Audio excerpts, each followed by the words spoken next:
नमस्कार दोस्तों, स्वागत है आप सभी का हमारे इस यूट्यूब चैनल कन्फर्म क्लासेस पे।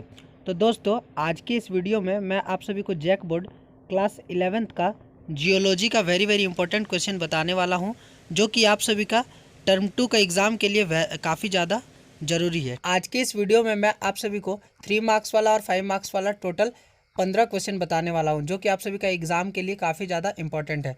तो दोस्तों, चलिए बिना देरी करते हुए वीडियो को स्टार्ट करते हैं। उससे पहले हमारा आपसे एक रिक्वेस्ट है कि यदि आप हमारे इस यूट्यूब चैनल पर नए आए हो तो चैनल को सब्सक्राइब करने के साथ साथ उसके बेल के आइकन को प्रेस करें, ताकि मैं जब भी एग्ज़ाम रिलेटेड वीडियो बनाऊं, वेरी इंपॉर्टेंट क्वेश्चन वाला वीडियो बनाऊं, तो जो है नोटिफिकेशन सबसे पहले आप तक पहुँच जाए। तो दोस्तों, चलिए वीडियो को स्टार्ट करते हैं। तो दोस्तों, देख सकते हैं सबसे पहला क्वेश्चन कहता है कि भूविज्ञान किसे कहते हैं, उसकी परिभाषा दे। दोस्तों, जियोलॉजी को हिंदी से भूविज्ञान कहा जाता है, ठीक है। तो भूविज्ञान किसे कहते हैं, उसकी परिभाषा दे। तो दोस्तों, इस तरह का यदि क्वेश्चन आया तो इसका आंसर हो जाएगा कि ऐसा शास्त्र जिससे हमें पृथ्वी या इसके इतिहास की जानकारी मिलती है, उसे भूविज्ञान कहते हैं।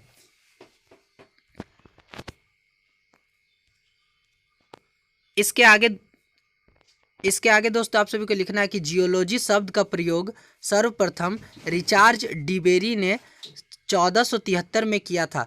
दोस्तों, जियोलॉजी शब्द का प्रयोग जो है सर्वप्रथम रिचार्ड डिबेरी, यानी कि जियोलॉजी शब्द का जो है प्रयोग सर्वप्रथम किसने किया था? रिचार्ड होगा यहाँ पर, ठीक है। रिचार्ड होगा, रिचार्ज नहीं होगा।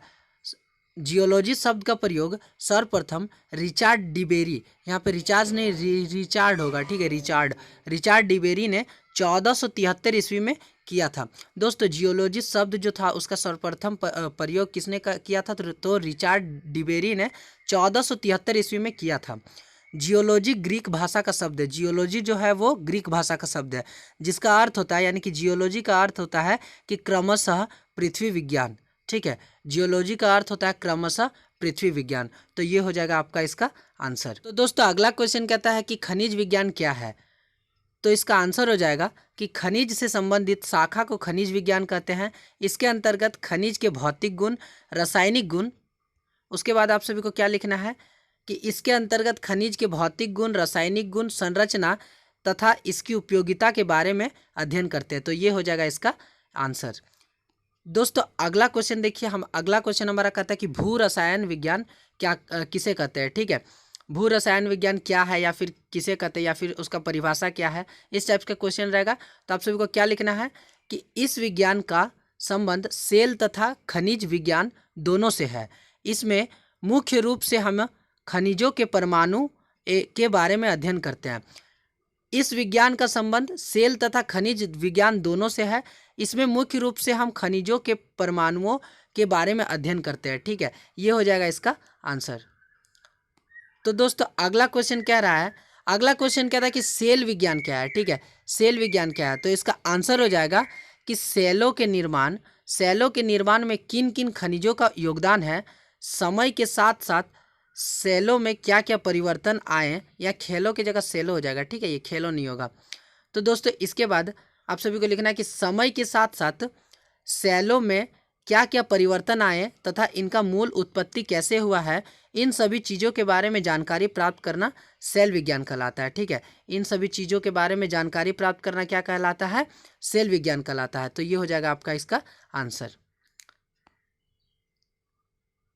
तो दोस्तों, अगला क्वेश्चन कह रहा है कि सौर परिवार या सौर मंडल किसे कहते हैं, ठीक है। क्वेश्चन इस तरह भी रह सकता है कि सौर परिवार किसे कहते हैं, या फिर इस तरह भी रह सकता है कि सौर मंडल किसे कहते हैं, या फिर ये दोनों को साथ में दे सकता है कि सौर परिवार अथवा सौर मंडल किसे कहते हैं। तो दोस्तों, इसका आंसर हो जाएगा कि सूर्य, ग्रह, उपग्रह, तारे, क्षुद्र ग्रह, उल्का पिंड इत्यादि को सौर परिवार या सौर मंडल कहते हैं, ठीक है। इसका आंसर हो जाएगा कि सूर्य, ग्रह, उपग्रह, तारे, क्षुद्र ग्रह, उल्का पिंड इत्यादि को सौर परिवार या सौर मंडल कहते हैं, ठीक है। तो ये हो जाएगा आपका इसका आंसर।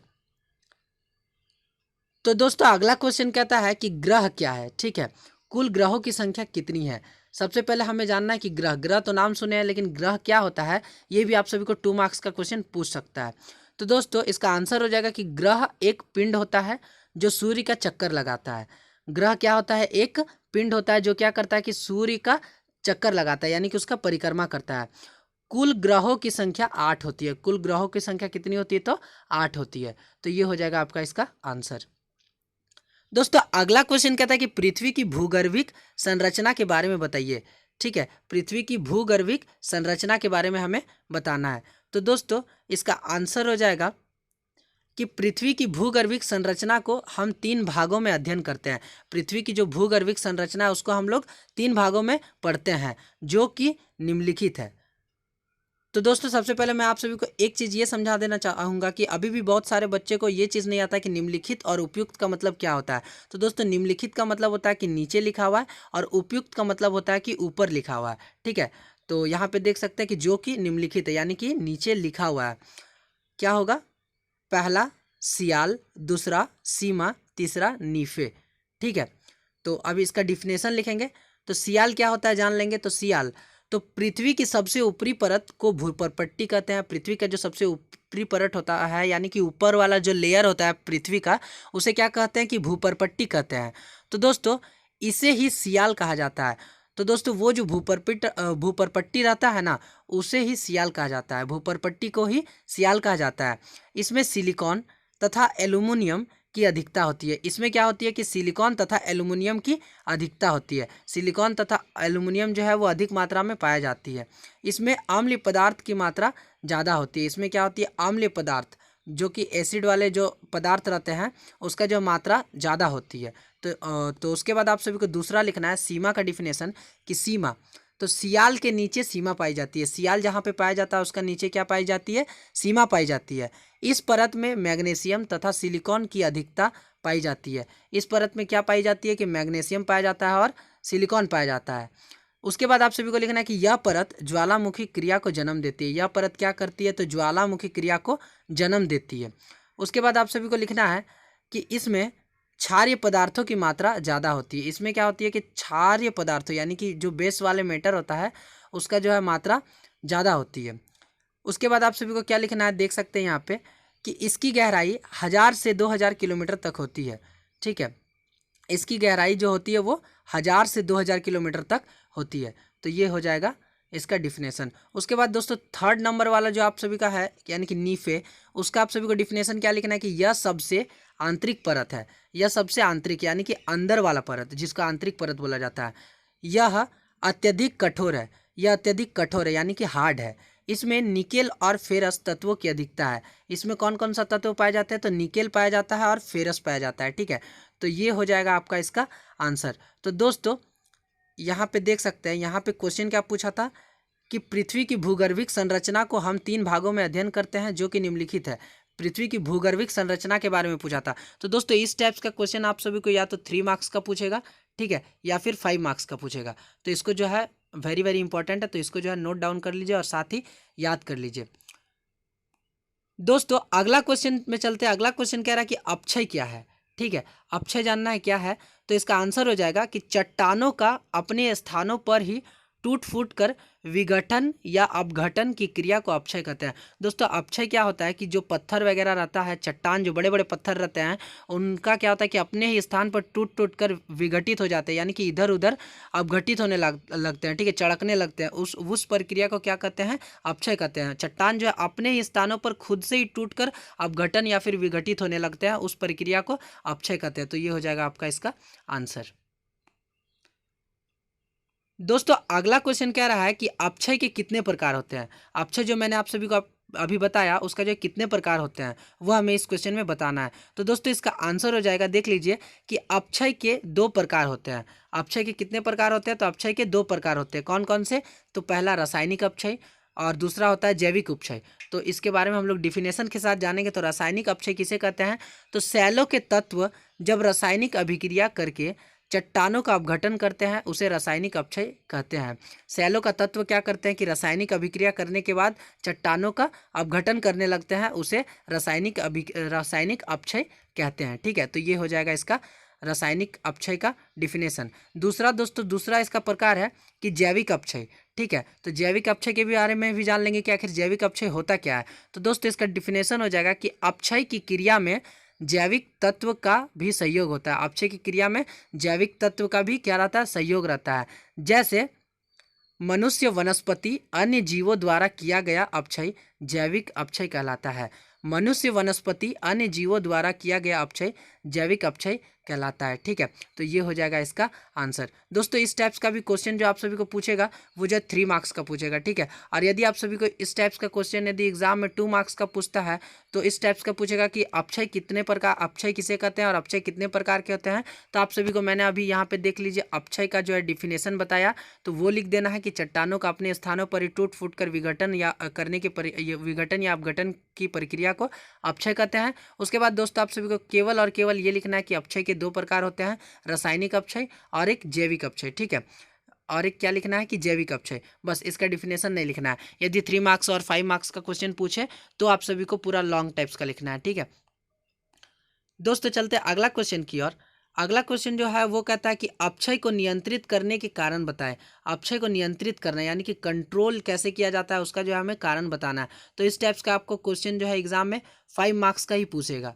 ठीक है, तो दोस्तों इसका आंसर हो जाएगा, देख लीजिए कि अपक्षय का प्रभाव सभी सेलों पर बराबर नहीं पड़ता। अपक्षय का जो इफेक्ट रहता है वो सभी सेलों पर यानी कि सभी पत्थरों पर बराबर नहीं पड़ता है, क्योंकि सभी सेलों की संरचना अलग अलग होती है। सभी जो बड़े बड़े चट्टान होते हैं उनका जो है संरचना अलग होती है।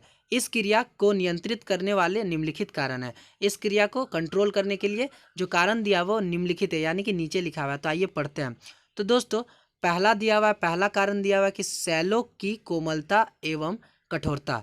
सेलों की कोमलता एवं कठोरता। तो फिर डैश देके आप सभी को क्या लिखना है कि अपक्षय क्रिया के प्रभाव के कारण कोमल चट्टान कठोर चट्टान की अपेक्षा आसानी से टूट जाते हैं। अपक्षय क्रिया के प्रभाव के कारण क्या होता है कि कोमल चट्टान जो नॉर्मल चट्टान रहते हैं वो और कठोर चट्टान जो हार्ड चट्टान रहते हैं, तो जो है इजी चट्टान रहता है वो क्या होता है कि हार्ड चट्टान के मुकाबले क्या होता है कि जल्दी आसानी से क्या होता है कि टूट जाता है। उसके बाद क्या लिखना आप सभी पर कठोर एवं कोमल चट्टानें दोनों पाई जाती है। वहाँ की धरातल उबड़ खाबड़ होती है। ये उबड़ खाबड़ नहीं होगा, यहाँ पे हो जाएगा आपका उबड़ खाबड़। ठीक है, तो ये हो जाएगा आपका इसका पहला पॉइंट। दूसरा पॉइंट आप सभी को लिखना है कि सेल संधि। ठीक है, जोड़ वाली सेलों में अपक्षय की क्रिया तेजी से होती है, ये लिखना है आप सभी को दूसरा पॉइंट। तीसरा पॉइंट दोस्तों आप सभी को क्या लिखना है कि धरातलीय ढाल, वर्षा इत्यादि के कारण धरातलीय क्षेत्रों में अपक्षय काफी तेज होता है, ये लिखना है आप सभी को तीसरा पॉइंट। चौथा पॉइंट आप सभी को लिखना है कि वनस्पति का आवरण, इनकी जड़ें सेलों को तोड़ने में काफी सहायक होती है, ये आप सभी को लिखना है चौथा पॉइंट। तो ये हो जाएगा आपका इसका आंसर। चलते हैं अगला क्वेश्चन की ओर। दोस्तों अगला क्वेश्चन जो है वो VVI एग्जाम के लिए, क्योंकि ये हमें लगता है कि 90% इसका चांस है पूछने का। अब देखते हैं, और ये जो क्वेश्चन यदि पूछा तो ये जो है कंफर्म है कि 5 मार्क्स का ही पूछेगा।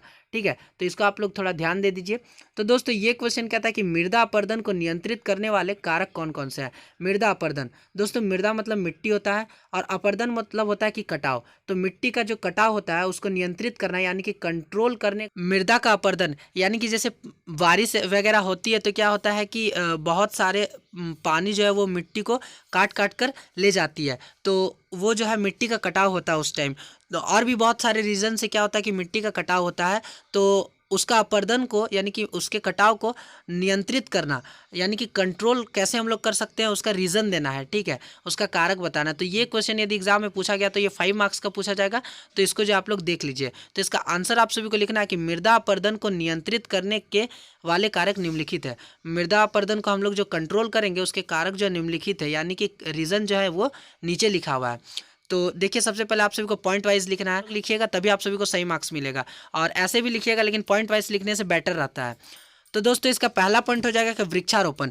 वृक्षारोपण करके हम लोग किस प्रकार से मृदा का अपरदन यानी कि मिट्टी के कटाव को रोक सकते हैं वो देखिए। तो पहला इसका पॉइंट हो जाएगा वृक्षारोपण। डैश देकर आप सभी को लिखना है क्या कि पादप की जड़ें मृदा को बांधे रखने की कार्य करती है। पादप यानी कि पेड़ पौधों की जड़ क्या करती है कि मृदा को बांधे रखने का कार्य करती है, तथा मृदा अपरदन के समय यहाँ की मृत्यु पर कोई असर नहीं होता। ठीक है, क्या होता है दोस्तों कि जब हम लोग पेड़ पौधा लगाते हैं तो वो क्या करती है कि उसका जो जड़ होता है, पेड़ पौधा का जड़ होता है, वो मिट्टी को क्या करता है कि अपने और सिकुड़े रखता है, यानी कि बांधा हुआ रखता है, ठीक है, जिससे कि मृदा का अपरदन जो है, बारिश वारिश आता है तो मृदा का अपरदन जो है नहीं होता है, ठीक है, वहाँ की जो है जड़ कठोर हो जाती है और मृदा का उससे कटाव यानी कि मिट्टी का जो है कटाव नहीं होता है। तो वृक्षारोपण हमें ज़्यादा से ज़्यादा करना चाहिए ताकि जो है मृदा का अपरदन ना हो। तो ये भी वृक्षारोपण करना भी एक रीज़न है मिट्टी को बचाने के लिए, ठीक है। दूसरा क्वेश्चन है, दूसरा कहता है कि ढालो, ढलो नहीं, यहाँ पे ढालो होगा, ठीक है, ढाल क्षेत्रों में सीढ़ीनुमा बांध बनाकर मृदा अपरदन को रोका जा सकता है। दोस्तों जो ढाल क्षेत्र होता है, ठीक है, यानी कि ढलाव वाला क्षेत्र होता है, वहाँ पे हमें क्या करना चाहिए कि सीढ़ीनुमा बांध बनाना चाहिए, यानी कि वैसा बांध बनाना चाहिए जिसमें सीढ़ी लगा हो। तो दोस्तों यदि हम लोग ऐसा करेंगे तो इससे क्या होगा कि मृदा के अपरदन को हम लोग रोक सकते हैं, यानी कि मिट्टी के कटाव को रोक सकते हैं। तो ये हो जाएगा आपका दूसरा पॉइंट। तीसरा पॉइंट आप सभी का देख सकते हैं, तीसरा पॉइंट हो जाएगा कि खेतों की जुताई उसके तल के आधार पर विपरीत दिशा में करके मृदा के अपरदन को रोका जा सकता है। दोस्तों खेतों की जब जुताई होती है तो क्या करना चाहिए कि उसकी जुताई को जो है वो तल के आधार पर विपरीत दिशा में यानी कि उल्टा दिशा में करना चाहिए। तो ऐसा यदि हम लोग करेंगे तो हम लोग मिट्टी के कटाव को रोक सकते हैं। तो ये हो जाएगा आपका इसका आंसर। दोस्तों ये क्वेश्चन यदि 5 मार्क्स का पूछा तो आप सभी को 5 पॉइंट लिखना है, और यदि 3 मार्क्स का पूछा तो आप सभी को 3 पॉइंट लिखना है, ठीक है। तो ये हो जाएगा आप सभी का इसका आंसर। तो दोस्तों अगला क्वेश्चन कहता है कि भूविज्ञान का अध्ययन क्षेत्र एवं कार्य का उल्लेख कीजिए। भूविज्ञान का अध्ययन एवं कार्य का उल्लेख करें, ठीक है। तो इसका आंसर हो जाएगा कि पृथ्वी एवं विशाल वस्तु है। पृथ्वी इसका आंसर हो जाएगा कि पृथ्वी एक विशाल वस्तु है जिसकी आयु 4 से 6 अरब वर्ष आंकी गई है, ठीक है। पृथ्वी जो है एक विशाल वस्तु है जिसका वर्ष जो है आयु जो है वो 4 से 6 वर्ष आंकी गई, यानी कि संभावना की गई है 4 से 6 अरब वर्ष, ठीक है, 4 से 6 अरब वर्ष। पृथ्वी की आगे लिखना है कि पृथ्वी की उत्पत्ति के साथ साथ वायुमंडल और जलमंडल और जैवमंडल का भी निर्माण हुआ। पृथ्वी की उत्पत्ति के साथ साथ क्या हुआ कि वायुमंडल और जैवमंडल और जलमंडल का भी निर्माण हुआ। इन मंडलों के निर्माण के साथ साथ हमें पृथ्वी के अलावा इन्हें भी अध्ययन करना पड़ता है। इनका तो निर्माण हो गया, लेकिन हमें क्या करना पड़ता है कि आज के डेट पे पृथ्वी के अलावा इन मंडलों का भी अध्ययन करना पड़ता है, इसके बारे में भी जानना पड़ता है। इसके अंतर्गत पृथ्वी की संरचना एवं विस्तार, पृथ्वी की उत्पत्ति, पर्वत, जीवाश्म सागर इत्यादि के बारे में विस्तृत, इतना लिखने के बाद आप सभी को लिखना है कि उत्पत्ति, पर्वत, जीवाश्म सागर इत्यादि के बारे में विस्तृत अध्ययन किया जाता है, ठीक है। तो ये हो जाएगा इसका आंसर। दोस्तों अगला क्वेश्चन कहता है कि भूविज्ञान की विषय वस्तु क्या है। भूविज्ञान की विषय वस्तु क्या है, तो इसका आंसर हो जाएगा कि भूविज्ञान के विषय वस्तु निम्नलिखित है, यानी कि नीचे लिखा हुआ है। तो दोस्तों इसका हो जाएगा कि इसका विषय वस्तु क्या है, तो भू रसायन विज्ञान है, भू भौतिक विज्ञान है, आर्थिक भूविज्ञान है, उसके बाद इसका हो जाएगा कि क्रिस्टल विज्ञान है, खनिज विज्ञान है। दोस्तों खनिज विज्ञान क्या होता है वो सब मैंने आप सभी को अभी पीछे बता ही दिया। अब आप सभी को क्रिस्टल विज्ञान, तो क्रिस्टल विज्ञान के भी बारे में जान लेंगे। तो दोस्तों अगला क्वेश्चन है कि क्रिस्टल विज्ञान क्या है। दोस्तों इस तरह का जब भी आप सभी को डिफिनेशन पूछेगा तो एग्जाम में या तो 2 मार्क्स का पूछेगा या फिर 3 मार्क्स का पूछेगा, लेकिन ज़्यादातर चांस है कि 2 ही मार्क्स का पूछेगा, ठीक है। तो दोस्तों जब भी इस तरह का डिफिनेशन पूछे कि क्रिस्टल विज्ञान क्या है, तो आप सभी को क्या लिखना है कि खनिज क्रिस्टलों की आकृति तथा उनके निर्माण के अध्ययन को क्रिस्टल विज्ञान कहते हैं। खनिज क्रिस्टल का जो आकृति होता है, यानी कि उसका जो शेप होता है, और उसका निर्माण यानी कि वो कैसे बनता है, उसके बारे में जब हम लोग जानते हैं तो उसको क्या कहते हैं कि क्रिस्टल विज्ञान कहते हैं। दोस्तों आज के इस वीडियो का लास्ट क्वेश्चन है कि भूविज्ञान का उद्देश्य क्या है, यानी कि जियोलॉजी का जो है उद्देश्य क्या है, ठीक है। तो दोस्तों इसका आंसर हो जाएगा कि भूविज्ञान का मुख्य उद्देश्य पृथ्वी के इतिहास के बारे में वर्णन करना है। भूविज्ञान का मुख्य उद्देश्य जो है वो क्या है कि पृथ्वी के बारे में, पृथ्वी के इतिहास के बारे में वर्णन करना है, ठीक है। इसके इतिहास से संबंधित समस्त जानकारी, इसके इतिहास से संबंधित समस्त जानकारी चट्टानों से मिलती है, अर्थात चट्टानों से ही पृथ्वी की रचना हुई। चट्टानों से ही क्या हुई कि पृथ्वी की रचना हुई। चट्टानों की संरचना से ही कार्यक्रम का पता चलता है कि किस चट्टानों की संरचना से ही कार्यक्रम का पता चलता है कि क्या कि किस युग में किस प्रकार की चट्टानों की उत्पत्ति हुई। ठीक है, चट्टानों की संरचना के कार्यक्रम से ही हम लोग को क्या पता चलता है कि किस युग में किस प्रकार की चट्टानों का यानी कि किस प्रकार के पत्थरों का जो है उत्पत्ति यानी कि उसका उत्पत्ति हुई यानी कि उसका खोज हुआ। ठीक है, इसके अलावा पृथ्वी की आयु, रचना, खनिज एवं सेल का अध्ययन भी भूविज्ञान का उद्देश्य है। इसके अलावा भूविज्ञान का क्या उद्देश्य है, तो पृथ्वी की आयु, रचना, पृथ्वी की रचना और खनिज एवं सेल का भी अध्ययन क्या किया जाता है, भूविज्ञान में किया जाता है। तो दोस्तों ये हो जाएगा इसका आंसर। दोस्तों मैंने आप सभी को टोटल आज की इस वीडियो में 15 क्वेश्चन बता दिया जो कि आप सभी का जियोलॉजी का एग्जाम के लिए भी आई है। दोस्तों जियोलॉजी का एग्जाम जो है वो अभी 2 जुलाई को है, यानी कि अभी 3 दिन उसका डेट है। ठीक है, लेकिन मैंने आज ही आप सभी को वीडियो बना दिया ताकि आप सभी जल्दी से जल्दी एग्जाम का प्रिपरेशन कर लीजिए। दोस्तों बीच में मैं और भी वीडियो लेके आऊँगा। तो दोस्तों आप सभी को और आगे किस टाइप्स का क्वेश्चन चाहिए, मेरे पास 2 मार्क्स का भी क्वेश्चन अवेलेबल है, 3 मार्क्स का भी क्वेश्चन अवेलेबल है और 5 मार्क्स का भी क्वेश्चन अवेलेबल है। लेकिन मैं आप सभी को तभी बताऊँगा जब आप सब कमेंट करोगे कि आप सभी को किस टाइप्स का क्वेश्चन चाहिए। तो दोस्तों आई होप कि आप सभी को वीडियो बहुत ही पसंद आया होगा, वीडियो में बहुत कुछ जानने को मिला होगा। तो दोस्तों वीडियो को ज़्यादा से ज़्यादा अपने दोस्तों के साथ शेयर करें और वीडियो को एक लाइक करना ना भूलें। तो दोस्तों मिलते हैं एक न्यू वीडियो के साथ, तब तक के लिए बाय बाय, टेक केयर।